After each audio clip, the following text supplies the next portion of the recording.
అందమైన పల్లెటూరుండేది. ఆ ఊరి చివరన ఒక చిన్న పూరి గుడిసె ఉంది. ఆ గుడిసెలో ముసలయ్య ముసలమ్మ అనే వృద్ధ దంపతులు నివసిస్తూ ఉన్నారు. ముసలయ్యకు వృద్ధాప్యం వల్ల అనారోగ్యం చేసి మంచానికి పరిమితమయ్యాడు. ముసలమ్మే వ్యవసాయ కూలీగా వెళ్లి కుటుంబాన్ని పోషిస్తోంది. ఒకరోజు ఉదయం ముసలమ్మ పొలం పనికి వెళ్లి చాలా త్వరగా నిరాశగా ఇంటికి తిరిగొస్తుంది. ఏంటే భాగ్యమ్మ, పొద్దున్నే సద్దన్నం కట్టుకుని చేతిలో పార పట్టుకొని ఎంతో ఉత్సాహంగా పొలానికి వెళ్ళావు. అప్పుడే సూర్యుడు నడినెత్తికి రాకముందే నీడలింకా పొడవుగానే ఉన్నప్పుడే ఇంటికి తిరిగి వచ్చేసావు. ఏమైంది? ఒంట్లో ఏమైనా నలతగా ఉందా? ఎప్పుడు లేనిది ఈరోజు నీ ముఖం ఎందుకో అలా వెలవెలబోయిందే? దిగాలు పడిపోయావు? నా ఒంట్లో నలతేమీ లేదు గానీ మన తలరాతే నలతగా ఉందయ్యా. ఆ పొలం మేస్త్రి నన్ను పొలంలోంచి తీసేశాడు. నా కష్టం ఇక ఆ పొలానికి అవసరం లేదట. పొలంలోకి రావద్దని గట్టిగా చెప్పేశాడు. పనిలో నుంచి తీసేయడం వింటే ఇన్ని సంవత్సరాలుగా ఆ పొలంలోని కదా నువ్వు మట్టి బిసికింది. ఎండనక వాననక కష్టపడి ఆ యజమానుల ఇళ్లను ధాన్యంతో నింపింది నువ్వే కదా. ఇప్పుడు ఉన్నట్టున్నట్టుండి ఎందుకు తీసేస్తాడు? నా వయసే నేను చేసిన తప్పయిందయ్యా. మేస్త్రి కళ్ళు కాయలు కాసేలా నా వంక చూసి, వయసు పైబడింది భాగ్యమ్మా నీకు. కలుపు తీయడంలో నీ వేగం తగ్గింది. వంగి పనిచేయడం నీ వల్ల కావట్లేదు. నువ్వు రావడం వల్ల నాకు నష్టమే తప్ప లాభం లేదు. ఇంటికెళ్ళి విశ్రాంతి తీసుకో అని అందరి ముందు అవమానించి ఖరాఖండిగా చెప్పేశాడు. నా పరిస్థితి మన ఆకలి గురించి చెప్పి ఎంత బతిమిలాడినా కనీసం ఈరోజు కూలి కూడా ఇవ్వకుండా పంపించేశాడయ్యా. వాళ్ళకు లాభాలే కావాలి గాని మనలాంటి పేదోళ్ళ కష్టాలు పట్టవలే భాగ్యమ్మ. ఆ ధనాస లాభం ముందు మనుషుల విలువ వాళ్ళకు తెలియడం లేదు. నా ఆరోగ్యం పాడే నీకు భారంగా మారాను. నన్ను క్షమించు భాగ్యమ్మ. నేను బాగుండుంటే నీకు కష్టం వచ్చేది కాదు. కనీసం మనకు తోడుగా 4 పిల్లలున్నా ఈ వయసులో నీకు ఈ పరిస్థితి వచ్చేదే కాదు కదా. అంతా నా కర్మ. అదేంటయ్యా అలా మాట్లాడకండి. మీరెలా నాకు భారం అవుతారు? ఇన్నాళ్ళు నన్ను కంటికి రెప్పలా చూసుకున్నది మీరు కాదా? నా బాధ మీ మందులకి డబ్బులు ఎలా సమకూర్చాలి అనేది. రోజు గడిచేదిలా ఆ మందులు ఎక్కడి నుంచి తెస్తావనేదే నా భయం అండి. నిజమే. ఇప్పుడెలా? నీకు పనివ్వరు, నేను మంచం దిగలేను. సాయం చేసే బంధువులు లేదాయే. పక్కింటి వాళ్ళవి మనలాంటి పేద బతుకులే. ఎవరినడిగినా వారి కష్టాలు వారికే ఉన్నాయి. ఈ ముసలితనంలో మనకి ఏ దారి కనిపించట్లేదు భాగ్యమ్మా. ధైర్యం కోల్పోకండయ్యా. భగవంతుడు మనల్ని ఇంతవరకు కాపాడాడుగా. ముందుకు ఏదో ఒక మార్గం చూపిస్తాడు. నా చేతుల్లో ఇంకా ఓపికంది. కళ్ళు బానే కనిపిస్తున్నాయి, కాళ్ళు నడుస్తున్నాయి. ఊర్లో చిన్నపాటి పనులు దొరుకుతాయేమో చూస్తాను. మన సుబ్బారావు లేడు? మునుగుల బండి దగ్గర గిన్నెలు గడుక్కోడానికో రుబ్బుడు బండ మీద పిండి రుబ్బడానికో ఎవరైనా కావాలేమో అడుగుతాను. ఏదో ఒకటి చేసి మీ మందులకి డబ్బులు సంపాదిస్తాను. సరేనే, నీ కష్టం కాని జాగ్రత్త. వయసు పైబడింది. మండుటెండలో తిరక్కు, ఎక్కువ కష్టపడకు. నీ ప్రాణం కంటే నాకు ఆ మందులేవి ముఖ్యం కాదు భాగ్యమ్మా. అలా ఉండగా మరుసటి రోజు ఉదయాన్నే ముసలమ్మ సుబ్బారావు పునుగుల బండి దగ్గరికి వెళ్తుంది. అప్పటికే సుబ్బారావు బండి చుట్టూ గ్రామానికి చెందిన జనం పునుగుల కోసం వరుసలో నిలబడి ఎదురుచూస్తున్నారు. వేడి వేడి నూనెలో పునుగులు వేస్తూ సుబ్బారావు హడావిడిగా ఉన్నాడు.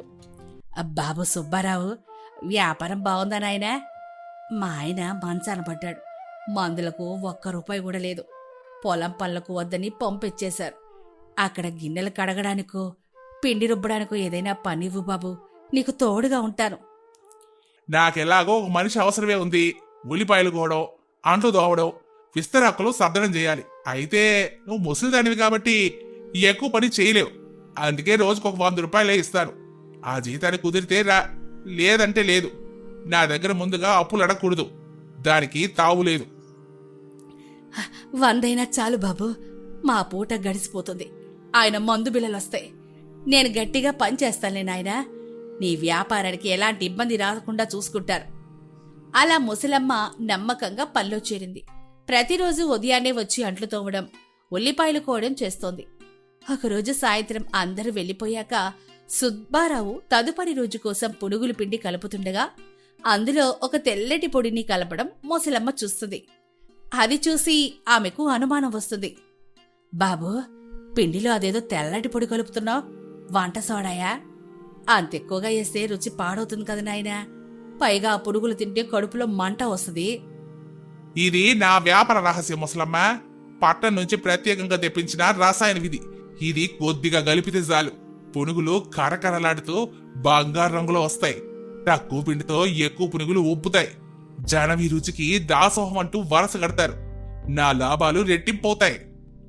అమ్మో, అలాంటి రసాయనాలు వంటల్లో వాడడం మంచిది కాదు బాబూ. జనం ఆరోగ్యంతో ఆటలాడడం మహాపాపం కదా. పేగులు పాడే రకరకాల రోగాలొస్తాయని విన్నాను. 4 రూపాయలు తక్కువ వచ్చినా పర్లేదు గాని జనాల ఆరోగ్యం పాడు చేయకు బాబు. దయచేసి ఆ రసాయనం కలపడం మానే. ఏయ్ ముసలమ్మ, నోరు మూసుకో.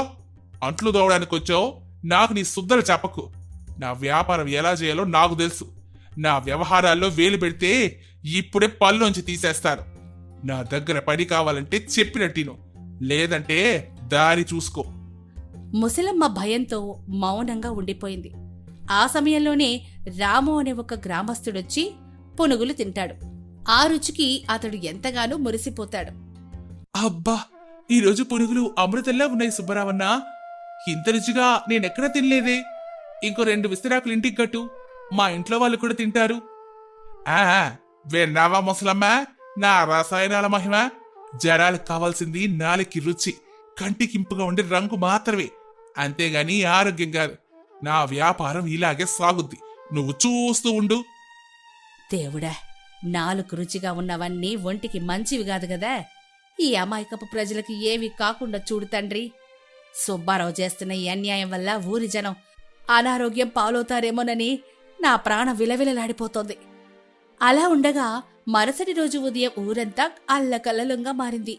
రాత్రి సుబ్బారావు బడ్డి దగ్గర పునుగులు తిన్న వారందరూ వాంతులు విరోచనాలతో నీరసించిపోయారు. పరిస్థితి విషమంగా ఉండడంతో ఊరి ప్రజలంతా కలిసి పంచాయతీ దగ్గరికి వచ్చారు. అయ్యా, నిన్న సాయంత్రం సుబ్బారావు బడి దగ్గర పునుగులు తిన్నా. వారందరికీ కూడా అర్ధరాత్రి నుంచి కడుపులో విపరీతమైన నొప్పి, వాంతులవుతున్నాయి. ఇంటికి తీసుకెళ్లేందుకు మా ఆవిడ పిల్లలు కూడా మంచాన పడ్డారు. సుబ్బారావు తినిపించిన కల్తీ ఆహారం వల్లే ఊరంతా అల్లాడిపోతుంది.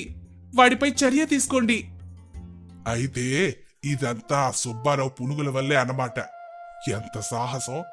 ఒరే, ఎవరైనా వెళ్ళి ఆ సుబ్బారావును, వాడి దగ్గర పనిచేసిన ఆ ముసలమ్మని ఇక్కడికి తీసుకురండి. ఎవరి ప్రాణాలతో వాళ్ళు చెలగాటమాడుతున్నారో ఈరోజు రచ్చబండ దగ్గరే తేల్చుకుందాం.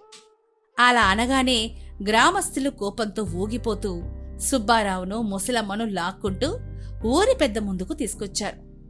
ఏరా సుబ్బారావు, నీ పునుగులు తిని ఊరంతా మంచాన పడ్డారు. ఏం కలుపుతున్నావురా పిండిలో? అబద్ధాలాడితే చెట్టుకు గట్టేసి కొడతాను.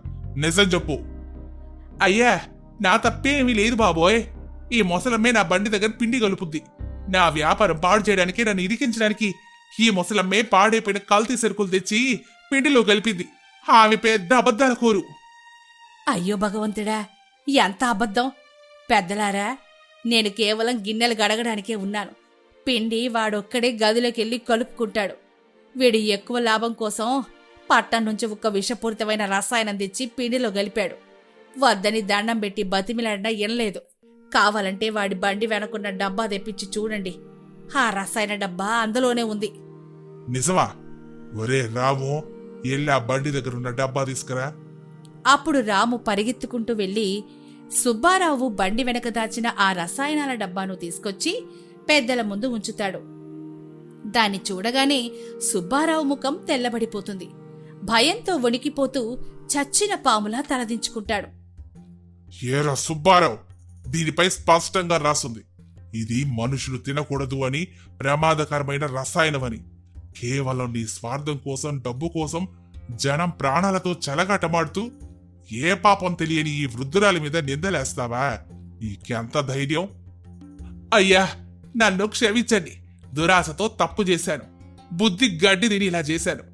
నన్ను రక్షక భటులకు అప్పగించకండి. నా బతుకును కాపాడండి. ఊర్లో వాళ్ళందరి వైద్య ఖర్చులు నువ్వే భరించాలి. అంతేకాదు, చేసిన పాపానికి శిక్షగా నీ సామాన్లు సర్దుకుని ఈ రోజు ఇక్కడి నుంచి వెళ్ళిపో. ఇంకెప్పుడు ఈ ఊరి పొలిమేరలో కూడా కనిపించకూడదు. ముసలమ్మ, నిన్ను అపార్థం చేసుకున్నాం. మమ్మల్ని క్షమించు తల్లి. నీ నిజాయితీ వల్లే ఈరోజు పెద్ద ప్రమాదం తప్పింది. నీకేం కష్టం వచ్చినా మాకు చెప్పు. అది విన్నాక ముసలమ్మ భారమైన హృదయంతో చేతిలో పైసా లేకుండా ఇంటికెళ్ళి ముసల ఎక్కువ జరిగిందంతా చెప్తుంది. ఇద్దరి కళ్ళల్లోనూ కన్నీళ్లు తిరుగుతాయి. భాగ్యమ్మా, దేవుడున్నాడు కాబట్టి నీకు ఏ ఆపనింద పడకుండా సరిపోయిందే.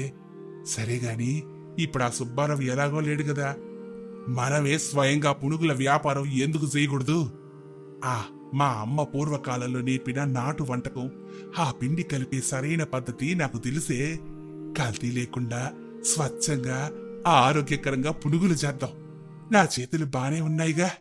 నేను మంచం మీద కూర్చొని పిండి కలుపుతాను, నువ్వు పొయ్యి మీద వెయ్యి. ఒకరికొకరం తోడుగా ఉందాం. ఆలోచన బాగానే ఉందయ్యా, కాడి సరుకులు కొనడానికి డబ్బులు ఎక్కడి నుంచి వస్తాయి? మన దగ్గరున్న ఆఖరి రూపాయి కూడా మీ మందులకే పోయింది కదా. చేతిలో ఒక్క పైసా కూడా లేదు.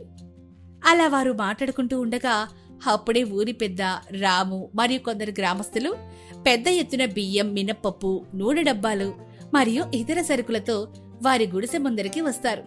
అందరి ముఖాల్లో ముసలమ్మపై ఎనలేని గౌరవం కనిపిస్తోంది. ముసలమ్మో, మా ప్రాణాల కోసం, నిజాయితీ కోసం నువ్వు నీ పన్ని కూడా కోల్పోయావు. మీ ముసలయ్య వంటకాల రుచి పూర్వం మాకు తెలుసు. మీరిద్దరు కలిసి ఇక్కడే స్వచ్ఛమైన పునుగుల బండి పెట్టుకోండి. మాకు కావాల్సింది ఆ నిజాయితీ, ఆ కల్తీ లేని ఆరోగ్యమైన ఆహారమే. మీ అభిమానం చూస్తుంటే చాలా సంతోషంగా ఉందయ్యా, కానీ మాకు సొంతంగా వ్యాపారం పెట్టే స్తోమత, డబ్బులు లేవు. ఆ చింత నీకొద్దు తల్లి. ఊరి జనమంతా సందాలేసుకున్నాం. ఇదిగో ఈ 5,000 రూపాయలు ఉంచుకో. ఈ పప్పు, నూనె, బియ్యం కూడా మేమే తెచ్చాం. రేపటి నుంచి మీ గుడిసె ముందే వ్యాపారం మొదలెట్టు. మేమందరం మీ చేతి వంటే తింటాం. మీరును ఈ జన్మకు తీర్చుకోలేనయ్యా. కల్తీ లేకుండా దేవుడి ప్రసాదంలా స్వచ్ఛమైన వంట చేసి పెడతాం. మాకు డబ్బు కంటే మీ అందరి నమ్మకమే ముఖ్యం. అలా ఉండగా కొద్ది నెలల తర్వాత ఆ పూరి గుడిసె ముందర వ్యాపారం ముమ్మరంగా సాగుతోంది. ప్రతిరోజు సాయంత్రం కాగానే ఆ ప్రాంతమంతా కల్తీ లేని స్వచ్ఛమైన నేతి వాసనలతో, శనగపిండి సువాసనలతో నిండిపోతుంది. ముసలయ్య మంచం మీద కూర్చొని ఎంతో ప్రేమతో పిండిని రుబ్బుతుంటే ముసలమ్మ పొయ్యి మీద వేడివేడిగా పునుగులు, పకోడీలు వేస్తోంది. ఊరి ప్రజలే కాకుండా పక్క ఊరి వాళ్ళు కూడా ఈ బండి రుచిని వెతుక్కుంటూ వస్తున్నారు. రాములమ్మ, నాకు ఒక 2 విస్తరాకులు పునుగులివ్వు. ఈ పునుగుల రుచికి మా ఊరే కాదు, పక్క ఊరు కూడా ఫిదా అయిపోయింది. ఎంత తిన్నా కడుపు తేలిగ్గా ఉంటుంది. సుబ్బారావు పునుగులు తిన్నప్పుడు వచ్చిన ఆ కడుపు నొప్పి, వాంతులు మీ పునుగులు తిన్నాక అస్సలు రావడం లేదు సరికదా. ఒంటికి బలాన్నిస్తున్నాయి. తినే వాళ్ళ ఆరోగ్యం చాలా ముఖ్యమని మా ఆయన చెప్తారు బాబు. కల్తీ లేని తిండి తింటే ఏ రోగాలు రావు. కడుపు నిండా, మనసు నిండా తింటే చాలు బాబుగారు. ఇదిగో తీసుకో నాయనా. భాగ్యమ్మా, ఉల్లి పకోడి పిండి కూడా సిద్ధం చేశాను. అది కూడా పొయ్యి మీద వెయ్యి. జనాలకు వేడి వేడిగా అందిద్దాం. మన ఊరోళ్లకు అన్యాయం జరగకూడదు. అలా వారి నిజాయితీ వల్ల వ్యాపారం బాగా వృద్ధి చెందింది. కష్టాలు తీరిపోయాయి. ఆ ఊరికి వారు ఆదర్శ దంపతులుగా నిలిచారు. ఇతరుల మేలు కోరితే ఎప్పటికైనా విజయం తథ్యమని వారి జీవితం నిరూపించింది. మరి ఈ కథ ద్వారా మనం తెలుసుకున్న నీతేంటో తెలుసా? నిజాయితీగా ఎదుటివారి మేలు కోరుతూ చేసే పని లేదా వ్యాపారం ఎప్పటికైనా మంచి ఫలితాన్నిస్తుంది. దురాశతో ఇతరులకు హాని చేస్తూ సంపాదించే సంపాదన ఎన్నటికీ నిలవదు, పైగా వినాశనాన్ని తెస్తుంది.